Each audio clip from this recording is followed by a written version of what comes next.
اللهم من احييته منا فاحيه على الاسلام ومن توفيته منا فتوفه على الايمان آمین آمین۔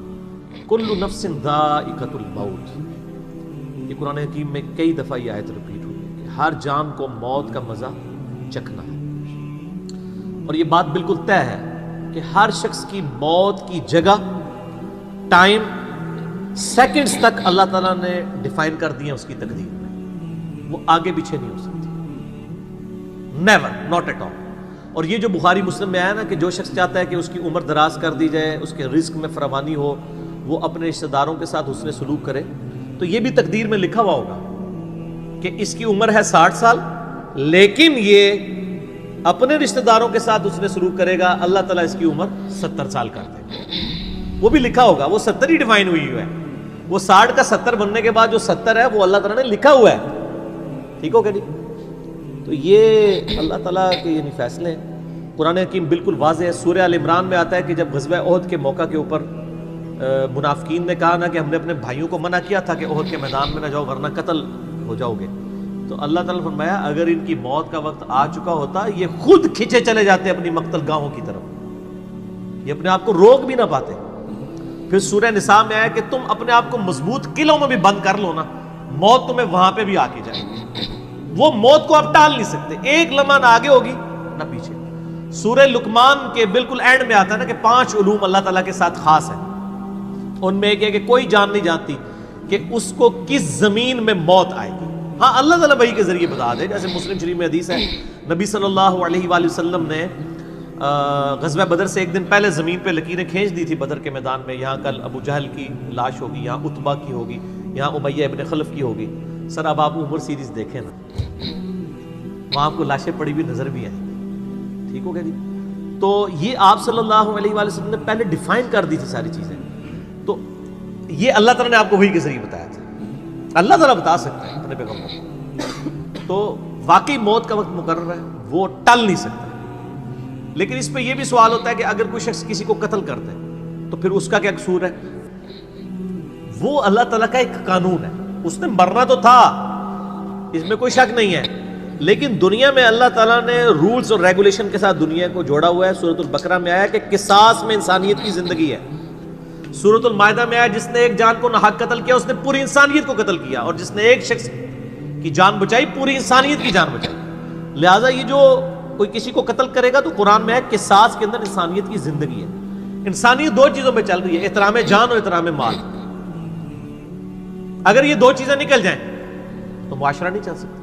گوروں کا معاشرہ ہم سے بہتر کیوں ہے؟ بغیر ریلیجن کے بھی احترام جان احترام مال ہے، جسٹس ہے، انصاف ہے، عدالتیں آزاد ہے، جہاں پہ احترام جان بھی احترام مال بھی ہے۔ سالوں تک وہ ثبوت ڈھونڈتے رہتے ہیں، اس کے بعد بندے کو پکڑتے ہیں، یا بندے پکڑ کے غائب ہو کے مرا جاتے ہیں، ان کے رشتہ دار عدالتوں کے چکر کاٹتے رہتے ہیں کہ جی ہمارا بچہ اٹھایا گیا، نہ عدالتوں کو پتہ ہوتا ہے نہ اور کسی کو پتہ ہوتا ہے۔ تو یہ چیزیں تو پھر ظاہر ہے کہ ایک ریونج کریٹ کریں گی نا۔ ہم اس لیے کہتے ہیں عدالتوں کو آزاد ہونا چاہیے، عدالت سے اوپر کوئی نہیں ہونا چاہیے، عدالتیں آزاد ہوں گی باقی سارا سسٹم بہتر ہو جائے گا، ٹھیک ہو گیا؟ تو یہ یعنی اللہ تعالیٰ نے وقت مقرر کر دیا ہے، وہ آگے پیچھے نہیں ہوگا، اور آپ دیکھتے ہیں کتنے لوگ موت کے منہ سے واپس آ جاتے ہیں۔ حضرت خالد بن ولید رضی اللہ تعالیٰ 100 سے زیادہ مار کے لڑے انہوں نے، اور جب موت کا وقت قریب آیا وہ کہتے ہیں میرے جسم کا کوئی ایک حصہ بھی ایسا نہیں جہاں پہ کسی نیزے یا تلوار کا نشان موجود نہ ہو۔ یہ عمر سیریز میں انہوں نے ان کی موت کا وقت فلمایا ہے، ابو دردہ ان کے پاس بیٹھے ہوئے ہیں، اور وہ کہتے ہیں دیکھ لو اگر موت میدان جنگ میں آنی ہوتی نا ابو دردہ، تو میرے جسم کا ایک حصہ بھی ایسا نہیں جہاں پہ کوئی زخم نہ ہو، اور میں ایک بوڑھے اونٹ کی طرح بستر مرگ پہ مر رہا ہوں۔ میدان جنگ میں نہیں شہادت ملی، شہادت اتنی آسانی سے نہیں مل جاتی انسان کو، وہ اللہ تعالیٰ جس کے لیے ڈیفائن کرے گا۔ باقی یہ کہ اللہ تعالیٰ نے ان کو ایک فضیلت دی کہ وہ اللہ کی تلوار تھے، ظاہر تلوار تو ٹوٹ نہیں سکتی تھی، تو جو لوگ اللہ کے لیے زندگی گزارے وہ عام حالت میں بھی مرے، اللہ تعالیٰ ان کو شہادت کا رتبہ عطا فرما دیتا ہے۔ میدان جنگ میں جانے سے موت نہیں آتی، کتنے لوگ موت کے منہ سے واپس آتے ہیں، اور سر ایئر کریش میں لوگ بچ گئے ہوئے ہیں، اور تو اور چھوڑ دیں جہاں پہ کوئی انسان امیجن نہیں کر سکتا، کئی بم پھٹتے ہیں، بندے مر جاتے ہیں، کسی عورت نے بچہ اٹھایا ہوا ہے، بچہ سیدھا سلامت مل جاتا ہے وہاں سے، یہ اللہ کے فیصلے ہیں کس کے لیے کیا زندگی رکھی ہے. وہ اسی لیے کہا جاتا ہے نا کہ مارنے والے سے جو بچانے والا جو ہے نا وہ بڑا ہے. یعنی وہ ویسے تو مارنے والا بھی اللہ ہی ہوتا ہے، لیکن وہ اس حوالے سے کہا جاتا ہے کہ دنیا میں اگر کوئی سمجھتا ہے نا کسی شخص کو مار سکتا ہے تو، اور اگر اللہ نے اس کی موت نہیں لکھی ہوئی تو نہیں ہے. موت انسان کی زندگی کی حفاظت کرتی ہے. سر میری سب سے بڑی محافظ میری موت ہے. اگر میری موت لکھی ہوئی ہے نا 2050 کے اندر، پوری دنیا مل کے بھی مجھے 2049 میں بھی نہیں مار سکتی. آج 2018 میں تو تصور بھی نہیں. اور اگر میری زندگی لکھی ہوئی ہے 2018 میں ختم ہونی، چاہے وہ ایئر کریش کے اندر ہو، چاہے وہ ہارٹ فیٹ کے ذریعے ہو، چاہے وہ گردوں کے فیلئر کے ذریعے ہو، چاہے برین ہیمریج کے ذریعے ہو، کسی بھی ذریعے سے ہو، تو کوئی اسے بڑھا نہیں سکتا. دیکھ لینا آپ پچھلے دنوں کتنا بڑا ایک واقعہ ہوا ہے. یعنی ہمارے پاکستان میں 3 ٹائمز جو پرائم منسٹر رہے ہیں نواز شریف صاحب، ان کی بیوی 1 سال سے زیادہ وینٹیلیٹر کے اوپر رہی ہے. ان کے پاس پیسے کی کوئی کمی تھی؟ علاج کرانے کا کوئی ایشو تھا؟ سب کچھ کروایا، بچا سکے؟ نہیں. غریب آدمی تو کہتا ہے پیسے ہوتے تھے شاید بچ ہی جاتا. سر جن کے پاس پیسے ہیں وہ بچا کے بتاتے ہیں. موت کا وقت لکھا ہوا ہے سر، کوئی نہیں ٹال سکتا. صرف پیغمبر کے بارے میں بخاری مسلم میں آتا ہے، عائشہ کہتی ہیں کہ نبی صلی اللہ علیہ وآلہ وسلم فرمایا تھا کہ اللہ تعالیٰ انسان جو پیغمبر ہوتا ہے نا اس کے اوپر یہ آپشن رکھتا ہے کہ وہ چاہے تو ہمیشہ کے لیے زندہ رہے، چاہے اسے موت آ جائے. پیغمبر کے علاوہ کسی اور کے لیے یہ فضیلت نہیں ہے. اور کہتی ہیں کہ بخاری مسلم دونوں میں نے وفات النبی پہ مسئلہ 163 بھی ریکارڈ کروایا، اس میں نے بتایا تھا کہ عائشہ کہتی ہیں نبی صلی اللہ علیہ وآلہ وسلم اپنے موت کے وقت بار بار اوپر سر مبارک یعنی اٹھاتے تھے اور کہتے تھے اللہم الرفیق الاعلیٰ. تو کہتی ہیں میں نے جان لیا کہ حضور اپنی صحت مند زمانے میں کہا کرتے تھے کہ موت کے وقت نبی کے اوپر پیش کیا جاتا ہے، چاہے تو وہ دنیا میں رہے چاہے اسے موت آ جائے. تو مجھے لگتا ہے کہ نبی علیہ السلام پہ اس وقت آفر وہ پیش کی جا رہی ہے اور آپ کہہ رہے ہیں اللہ مجھے رفیق الاعلیٰ کے ساتھ ملا لے. تو میں نے کہا مجھے اب پتہ چل گیا کہ آپ صلی اللہ علیہ وسلم کو یعنی وفات ہو جائے گی آپ کی. یہ نبی کے لیے خاص ہے اور کسی کو کوئی آپشن نہیں ملتا. وہ بخاری مسلم میں موجود ہے نا حدیث، حضرت موسیٰ علیہ السلام کے پاس حضرت اسرائیل علیہ السلام. اسرائیل کا لفظ تو یعنی تفسیر تبری میں اور یہودیوں کے ہاں ملتا ہے، یہ بنی اہل سنت کے ہاں بھی رناؤنڈ ہے. اصل میں لفظ ہے ملک الموت، دونوں لفظ ٹھیک ہے. ملک الموت علیہ السلام حضرت موسیٰ علیہ السلام کے پاس گئے، انہوں نے آگے سے تھپڑ مار دیا، ان کی آنکھ نکل گئی، انسانی شکل میں آئے تھے. تو وہ اللہ تعالیٰ کے پاس شکایت لے کے گئے کہ تو مجھے اس شخص کے پاس بھیج رہا ہے کہ جو مرنا نہیں چاہتا. اللہ تعالیٰ نے فرمایا اس کو جا کے کہو کہ تم جو ہے وہ بیل کی پشت کے اوپر ہاتھ رکھو، تمہارے ہاتھ کے نیچے جتنے بال آ جائیں گے نا اتنے سال بھی زندگی تمہاری اور بڑھا دی جائے، سینکڑوں سال. تو حضرت موسیٰ نے کہا اس کے بعد موت، کل نفس ذائقۃ الموت، موت تو سب کو آنی ہے، ایک ہی ہے جسے موت نہیں آنی. یا حی یا قیوم برحمتک استغیث، اے خود سے زندہ اور ہر چیز کو تھامنے والے، باقی وہ سب کو موت آنی ہے. تو انہوں نے کہا پھر بعد میں آنی ہے تو ابھی کیوں نہیں؟ موت نہیں کوئی ٹال سکتا سر، ورنہ پیغمبروں کے لیے ٹل جاتی. وہ پیغمبروں کو جو آفر بھی لگائی گئی ہے وہ یہ نہیں ہے کہ ہمیشہ زندہ رہیں گے، نہیں، قیامت تک. قیامت میں تو سب کو موت آ ہی جانی ہے، ٹھیک ہے. اور پھر ایک وہ وقت بھی ہوگا جب اللہ تعالیٰ پوچھے گا لمن الملک اليوم، تو کوئی جواب دینے والا نہیں ہوگا، سب کو موت آ چکی ہوگی، سارے فرشتے، جنات، انسان، مخلوقات. اللہ خود ہی جواب دے گا للہ الواحد القہار. سورہ المومن میں آتا ہے آج کے دن اس واحد قہار کی حکومت ہے. پھر اللہ تعالیٰ پوچھے گا کہاں ہے آج وہ جابر حکمران، بڑے بڑے بادشاہ کدھر ہیں؟ تو اللہ کے لیے کوئی مسئلہ ہے کسی کو یعنی پلک جھپکنے میں مسل دینا؟ تو موت اللہ تعالیٰ نے ڈیفائن کی. اور موت کیا، آپ کو جو تکلیفیں پہنچتی ہیں سر وہ بھی ڈیفائن ہے. قرآن میں وَلَنَبْلُوَنَّكُمْ بِشَيْءٍ مِّنَ الْخَوْفِ وَالْجُوعِ وَالنَّقْصِ مِّنَ الْأَمْوَالِ وَالْأَنفُسِ وَالثَّمَرَاتِ.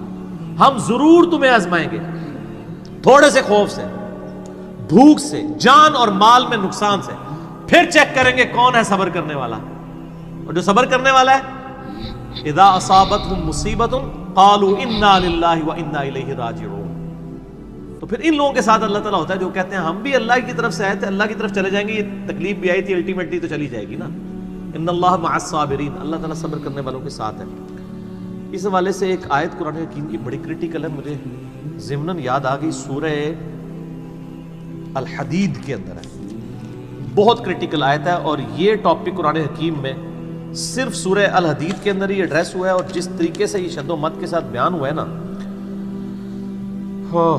آیت نمبر 22-23، اعوذ باللہ من الشیطان الرجیم، ما اصاب من مصیبت فی الارض، کوئی مصیبت بھی زمین میں نہیں آتی، ولا فی انفسکم، اور نہ تمہاری جانوں میں، یعنی زمین پہ جتنے زلزلے آتے ہیں، طوفان آتے ہیں، سونامی آتے ہیں، قحط پڑتا ہے، یہ جتنے بھی عذاب آتے ہیں یا تکلیف آتی ہیں، اور نہ تمہاری جان میں، یعنی کسی کو کینسر ہوتا ہے، کسی کے گردے فیل ہوتے ہیں، کسی کی آنکھ ضائع جاتی ہے، کسی کے اوپر فالج کا اٹیک ہو جاتا ہے، کسی کو ہارٹ اٹیک ہوتا ہے، اللہ تعالیٰ فرماتا ہے یہ ساری تکلیف چاہے زمین پہ ہیں یا تمہاری جانوں پہ ہیں، الا فی کتاب من قبل ان نبرأها، وہ تو پہلے ہی ہم نے لوح محفوظ پہ لکھی ہوئی ہے، اس سے پہلے کہ ہم ان کو بھیجے، ڈیفائن ہے، ہونا ہے کہ فلاں تاریخ کو اتنے بجے اس کے ساتھ یہ ہوگا، یہ ڈیفائن ہے۔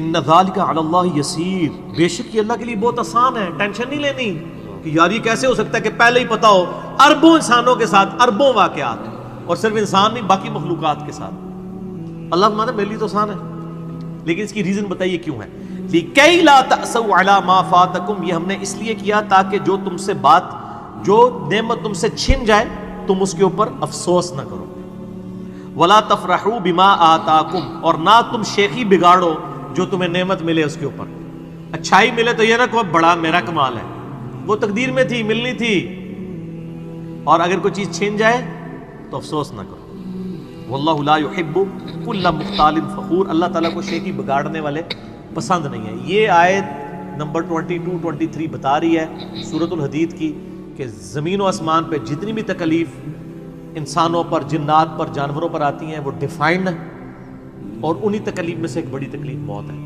وہ بھی ڈیفائنڈ ہے، وہ کوئی ٹال نہیں سکتا، کوئی کسی کی موت کو ٹال نہیں سکتا، اور نہ کوئی کسی شخص کو موت دے سکتا ہے۔ آپ دیکھیں لوگوں نے کتنی ایفرٹس کی ہیں، خود ہمارے نبی صلی اللہ علیہ وآلہ وسلم پہ کس قسم کی ایفرٹس کی گئی ہیں، اللہ تعالیٰ نے آپ کو کس طریقے سے مکے سے نکال کے مدینے تک پہنچا دیا، اور وہ بخاری مسلم میں بڑی مشہور حدیث ہے، آپ جو درخت کے نیچے آرام کر رہے تھے، تلوار سائیڈ پہ لٹکائی ہوئی تھی، ایک عرابی آیا دشمن، اس نے موقع غنیمت جانا کہ آپ سوئے ہوئے ہیں، اس نے تلوار اٹھائی اور نبی صلی اللہ علیہ وسلم کے یہاں پہ رکھ دی اور کہا محمد آج تجھے میرے ہاتھوں سے کون بچائے گا؟ تو نبی صلی اللہ علیہ وسلم نے کوئی کانفیڈنس لوز نہیں کیا، ان کو پتا تھا هو الذی ارسل رسولہ بالہدی ودین الحق لیظہرہ علی الدین کلہ، اللہ نے اپنے نبی کے پیچھے اللہ ہے، ان کا اللہ بچائے گا، اللہ جب سنا اس کے ہاتھ کانپنے شروع ہو گئے، اس کے ہاتھ سے تلوار ہی گر گئی، نبی علیہ السلام نے وہ تلوار اٹھائی اور کہا اب تجھے میرے ہاتھوں سے کون بچائے گا؟ یہ بخاری مسلم دونوں میں یہ واقعہ، اس نے کہا سنو آپ تو معاف فرمانے والے ہیں، درگزر فرمانے والے ہیں، تو یعنی آپ کے وہ حسن اخلاق سے پھر متاثر ہوا، مسلمان ہو گیا۔ مسئلہ یہ ہے کہ یہ کانفیڈنس آپ کو ہونا چاہیے۔ بخاری مسلم میں حدیث ہے کہ غزوہ حنین کے موقع پر کچھ صحابہ کی زبان سے نکل گیا کہ بدر میں تو 313 تھے، غالب آ گئے تھے، آج تو ہم 12,000 ہیں، کافر تو بڑے تھوڑے ہیں، اور یہ ذکر سورۃ الانفال میں آیا غزوہ حنین کا، یہ فتح مکہ کے بعد بھی ہوئی تھی یہ جنگ، مشرکین عرب سے آخری جنگ قبیلہ حوازن کے خلاف۔ اللہ کا ماتا جب تم نے یہ جملہ بولا نا پھر تمہیں بھاگنے کی جگہ نہیں ملتی تھی، حوازن کے لوگوں نے جب تیر چلائے تو 12,000 میں سے صرف 80 بندے نبی علیہ السلام کے ساتھ رہ گئے، باقی سب بھاگ گئے۔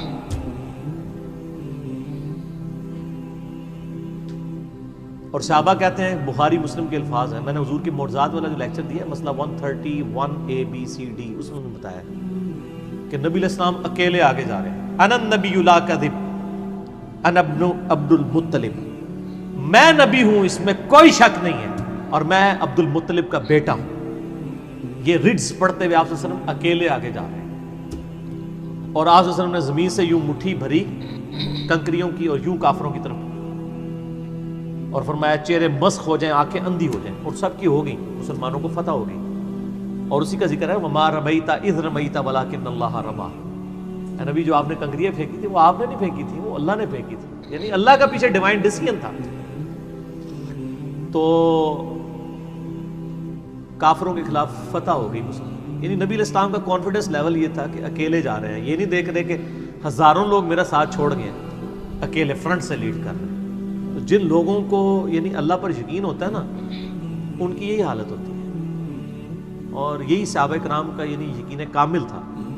اس لیے آپ دیکھیں نا، آپ عمر سیریز میں دیکھیں گے حضرت خالد بن ولید جنگ یمامہ میں جب مسلمانوں کو شکست ہونے لگتی ہے اکیلے آگے جاتے ہیں. جنگ یرموک میں بھی ایسے ہی کرتے ہیں. تو جن کو اعتماد ہوتا ہے نا وہ پھر فرنٹ سے لیڈ کرتے ہیں. موت ٹال نہیں سکتی. موت کیا، تکلیف بھی جو آپ کو پہنچنی ہے، اور سر اسی کے ساتھ آپ زندگی گزار سکتے ہیں. اس کے بغیر آپ زندگی نہیں گزار سکتے، کڑ کڑ کے مر جائیں گے. آپ کس اس چیز کو کیٹر فور کر سکتے ہیں؟ ہم یقین کریں صبح اسکول بچوں کو بھیجتے ہیں تو دعائیں پڑھتے رہتے ہیں. کیا ہو سکتا ہے؟ ایکسیڈنٹ ہو سکتا ہے، وہاں پہ بچہ جھولے سے گر سکتا ہے، کسی کی ہڈی ٹوٹ سکتی ہے، کان پٹی پہ لگ جائے ڈیتھ ہو سکتی ہے. یار اتنی چیزوں کو کون کاؤنٹر فار کر سکتا ہے؟ اللہ. تو اللہ پہ توکل کریں، اور جب تکلیف آ جائے انا للہ و انا الیہ راجعون. صحیح مسلم میں حدیث ہے، نبی صلی اللہ علیہ وآلہ وسلم نے فرمایا جو شخص تکلیف کے وقت فوراً پڑھ لے انا للہ و انا الیہ راجعون اللہم اجرنی فی مصیبتی واخلف لی خیرا منہا، اللہ تعالیٰ اس کو اس کا بہتر نعم البدل عطا فرما دے گا. میرے یوٹیوب پہ کلپ بھی ہے اس دعا کے اوپر، مصیبت اور پریشانی کے حوالے سے یعنی بہتری کے لیے دعا، یہ کر کے لکھیں تو آپ کو کھل جائے گا. یہ آپ کو مشکات میں کتاب الجنائز چیپٹر میں پہلی جلد میں دعا مل جائے گی صحیح مسلم کے حوالے سے.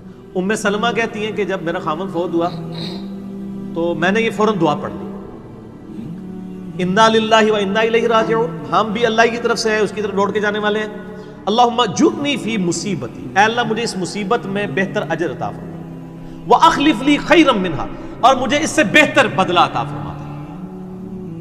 کہتی میں دل میں سوچ رہی تھی کہ اس سے بہتر مجھے خامد کیسے مل سکتا ہے؟ ابو سلمہ سے بہتر تو انسان حضور کے صحابہ میں بھی کوئی نہیں ہے. عدت گزاری تو نبی علیہ السلام نے رشتے کا پیغام بھیج دیا، ام المومنین بن گئی. اور ہماری یہ وہ ماں ہے جو سب سے آخر میں فوت ہوئی ہیں، واقعہ کربلا کے بھی بعد فوت ہوئی ہیں. ام سلمہ، واقعہ کربلا ان کی زندگی میں ہوا ہے، ام سلمہ رضی اللہ تعالی عنہا. تو یہ دعا یاد کریں، انا للہ و انا الیہ راجعون. اتنا حصہ تو قرآن میں ہے، باقی صحیح مسلم میں اللہم اجرنی، اللہم اجرنی، یہ جھٹکے سے پڑھنا ہے. اللہم اجرنی فی مصیبتی واخلف لی خیرا منہا.